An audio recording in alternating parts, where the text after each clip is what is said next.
घोड़े वाले से टैक्स लेना बंद करो, बंद करो। घोड़े वाले से टैक्स लेना बंद करो, बंद करो। पालकी वाले से टैक्स लेना बंद करो, बंद करो। पालकी वाले से टैक्स लेना बंद करो, बंद करो। लेबर क्लास से टैक्स लेना बंद करो, बंद करो। वक्त मैं शिव खोड़ी श्राइन के बिल्कुल बाहर खड़ा हूँ। मेरे सारे दोस्त अपने घोड़े वाले भाई और उसके अलावा जो दूसरी सर्विस यहाँ प्रोवाइड की जाती है केड़ी पालकी वाली सर्विस, इन्होंने मुझे एक समस्या बताई कि जब घोड़े की सर्विस में ये 500 रुपया लेते हैं यहाँ से लेकर शिव खोड़ी तक लेके जाना और वापिस लाना, लेकिन एक 100 रुपया टैक्स देना पड़ रहा है। बड़े अफसोस की बात है।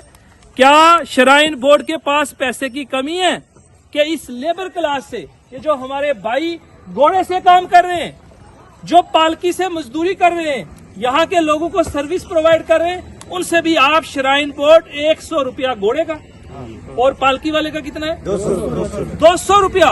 ये देख लीजिए, ये श्राइन बोर्ड 100 और 200 रुपया इनसे चार्ज कर रहा है। बड़े अफसोस की बात है, बड़े दुख की बात है कि आप श्राइन बोर्ड इन लोगों से 100 रुपया 200 रुपया चार्ज किए जा रहे हैं, क्योंकि ये लेबर क्लास है ना। सर एक समस्या और भी है, ये सिर्फ 100 रुपए नहीं, जहाँ हमारा कोई 2 किलोमीटर आगे एक श्राइन बोर्ड का काउंटर है, अच्छा। वहाँ बंद साइड का 100 रुपए लेते हैं। उसके अलावा फिर 100। हाँ नहीं नहीं, इस 100 के अगर यहाँ से हम पर्ची नहीं कटवाएं, अच्छा, जो काउंटर नंबर 2 है वहाँ 100 रुपए बंद साइड का लेंगे, ठीक। उसके आगे काउंटर नंबर 3 है, उस पे 150 रुपए लेंगे। वहाँ पर 150 रुपया एक तरफ का, सिर्फ एक तरफ बंद साइड का। तो घोड़ा क्या खाएगा, घोड़ा खाएगा क्या और घोड़ा कमाएगा क्या? अगर उसका हम बात पूछते हैं कि ये आप जितना रास्ता कम होता जाता है तो ये हमसे टैक्स आप ज्यादा वसूल करते हो, वो उनका जवाब ये है कि एज ए फाइन, मतलब रास्ते से सवारी आप मत उठाओ। सर हमारी समस्या, अब गाड़ी या घोड़े का काम तो रोड पे ही होगा ना, रोड पे ही होगा। कहाँ से लाएंगे, कोई बाहर से थोड़ी उठा के लाएंगे, रोड पे ही होगा। अगर 1 नंबर काउंटर हमने क्रॉस कर दिया, अगर 1 नंबर काउंटर पे हम आने जाने का 100 रुपए टैक्स लेते हैं और 2 नंबर पे लेते हैं वन साइड का 100 रुपए और 3 नंबर पे लेते हैं 150 रुपए वन साइड का, ठीक है। ये भी हमारे लिए बहुत ज्यादा समस्या है। फिर उसके अलावा ये देखो, यहाँ गाड़ियाँ भी आ रही हैं, यात्री भी हैं, ये यात्री भी आ रहे हैं। हाँ, तो घोड़े खड़े करने की यही जगह है। अच्छा, घोड़े खड़े करने के लिए आपको सिर्फ यही जगह है? यही जगह है। चाहे बारिश रहे चाहे धूप रहे। एक मिनट बारी बारी गल करो। बारी बारी, ठीक है। यहाँ तो ना तो कोई शेड है, शेड नहीं है, ना शेड है, धूप में भी हम इधर ही खड़े रहते हैं, बारिश में भी इधर ही खड़े रहते हैं। अब देखो गाड़ी अगर आ रही है, अभी तो घोड़े कुछ ऊपर गए, 1000-1200 घोड़ा है, 1000-1200 घोड़ा यहाँ पे। तो हमने अपना अपना घोड़ा पकड़ के खड़े रहना पड़ता है यहाँ। ठीक। फिर घोड़े की अगर कोई कैजुअलिटी हो जाती है तो वो हमने भरपाई भाई, जो ये टैक्स हम दे रहे हैं इसमें हमें कोई सर्विस प्रोवाइड नहीं हो रही है। कुछ नहीं। श्राइन बोर्ड हमें इसके बदले क्या कोई आपको दवाई वगैरह, कोई घोड़े बीमार हो जाते हैं उसके लिए कुछ मिलता है? हमारा पालकी वालों को ये काम है, हमारे पालकी भी खुद की अपनी है, पालकी आपकी अपनी है, खुद अपनी है, उसका भी हम 40 रुपए टैक्स देते हैं। ठीक, उसका भी 40 रुपए। इनकी कोई, इनकी ना तो पालकी है, ठीक, दी इन्होंने हमें कुछ भी नहीं दिया है। ठीक। सिर्फ हमारे से 200 रुपए टैक्स लेते हैं, 1400 रुपए दे रहा हमारा, 200 रुपए टैक्स लेते हैं जी, हमें 1200 मिलता है एक चक्कर का। एक चक्कर का 200 ये ले लेते हैं, 200 ये लेते हैं, 100 रुपया 40 रुपए उनका उसको देना पड़ता है दूसरे तो अब हमारी डिमांड ये है, हम ये चाहते हैं कि जो हमारा घोड़े के ऊपर 100 रुपया टैक्स है और जो पालकी के ऊपर 200 टैक्स, ये जो shrine Shiv Khori shrine board ले रहा है, ये नहीं होना चाहिए। क्योंकि आपके पास काम कितना है ये बताओ मुझे। अभी नहीं है सर। अच्छा, एक दिन में कितने फेरे लगा लेता है? नहीं हमने। अच्छा, सुबह से कोई फेरा नहीं लगाया, काम ही नहीं है तो क्या करेंगे। अच्छा, बड़ी अनएम्प्लॉयमेंट है। तो एक ये घोड़े को तो खिलाना भी तो है ना, ये भी तो खर्चा है भैया। इतने बड़े बड़े घोड़े हैं आपके पास, 1-1 लाख 1.5 लाख रुपए का एक घोड़ा। 4 बंदे जाते हैं सर, यहाँ पे अगर घोड़ा भी मर जाए ना, एक कोई फैसिलिटी नहीं है देते। अच्छा, कोई फैसिलिटी नहीं है, फैसिलिटी कोई नहीं है। तो मेरी ये गुजारिश है श्राइन बोर्ड के चेयरमैन साहब से, शिव खोड़ी श्राइन बोर्ड से, ये जो हमारी लेबर क्लास है, ये जो हमारे भाई घोड़े वाले हैं, पालकी वाले भाई हैं, इनसे आप ये 100 रुपया घोड़े की सर्विस पे और 200 रुपया जो पालकी वालों से आप टैक्स ले रहे हैं, ये टैक्स बटोरना बंद करें।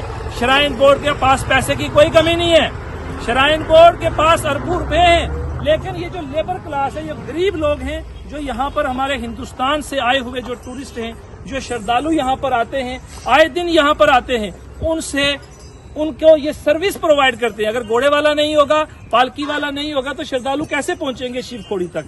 तो मेरी ये गुजारिश रहेगी कि इस टैक्स को एग्जम्प्ट किया जाए, इनसे ये टैक्स लेना बंद किया जाए। हमने देखा है भाई, आप प्रॉपर्टी टैक्स कलेक्ट कर रहे हैं, आप इलेक्ट्रिसिटी के ऊपर पैसा ले रहे हैं, आप पानी के ऊपर पैसा ले रहे हैं, आप हर चीज का पैसा ले रहे हैं, लेकिन लेबर क्लास से मैं तो हैरान ही हो गया ये बात सुन के कि श्राइन बोर्ड यहाँ पर लोगों से घोड़े की सर्विस के ऊपर, पालकी वालों की पालकी की सर्विस के ऊपर पैसा ले रहे हैं। यासर साहब, आप क्या कहेंगे? देखिए, हम यहाँ से गुजर रहे थे। देखो जी, बड़े अफसोस की बात है, मैं और जुल्कर साहब आज आए थे इस शिव खोड़ी इलाके में। बेसिकली हमारा रजौरी पुंछ से ताल्लुक है, तो हम इधर किसी इलाके में गए थे आज किसी दोस्त यार से मिलने के लिए। वापस आए तो हमने देखा कि मुझे बड़ी खुशी हुई कि इस इलाके में भी तरक्की हो रही है। हमारे यात्री पूरे हिंदुस्तान से यहाँ आने, रोड थोड़ी सारी ठीक थी, लेकिन यहाँ आप लोगों का दुख सुनकर मुझे इस चीज का अफसोस हुआ कि क्या अब हमें अपनी रिलीजियस प्लेसेस पे जाने के लिए भी, ये तो मुगलों के जमाने की, जैसे जो मुगलों ने हमारे साथ किया वो हो रहा है आज की डेट में हमारे साथ। तो ऐसे वापिस आए तो हमने देखा कि मुझे बड़ी खुशी हुई कि इस इलाके में भी तरक्की हो रही है। हमारे यात्री पूरे हिंदुस्तान से यहाँ आने, रोड थोड़ी सारी ठीक थी, लेकिन यहाँ आप लोगों का दुख सुनकर मुझे इस चीज का अफसोस हुआ कि क्या अब हमें अपनी रिलीजियस प्लेसेस पे जाने के लिए भी, ये तो मुगलों के जमाने की, जैसे जो मुगलों ने हमारे साथ किया वो हो रहा है आज की डेट में हमारे साथ। तो ऐसे अंग्रेजों ने भी नहीं हमारे साथ इतना जुल्म किया कि हमें, जनाब, ये हमारे यहाँ के बेचारे अनएम्प्लॉयड लोग हैं, गरीब गुरबा लोग हैं, एक हमारे पास एक यहाँ यात्रा है, उससे एक रोजगार लोगों का चलता है। अगर उससे रोजगार चलता है, बाहर से लोग आते हैं, अगर यही हमारे लोकल लोग यहाँ पे उनको फैसिलिटी प्रोवाइड नहीं करेंगे तो पहले तो यात्रु नहीं आएगा।